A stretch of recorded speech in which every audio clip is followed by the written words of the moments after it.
perbedaan yang sudah dikompon dan di sini yang belum ini tidak mengkilat, yang di sini terlihat mengkilat. Sama-sama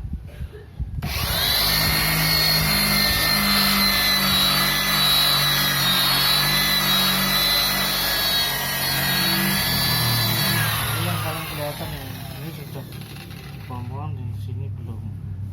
Lihat perbedaannya, di sini belum dan di sini sudah dikompon. Ini sudah dikompon. Inilah tutorial cara mengkilatkan bodi mobil walaupun sudah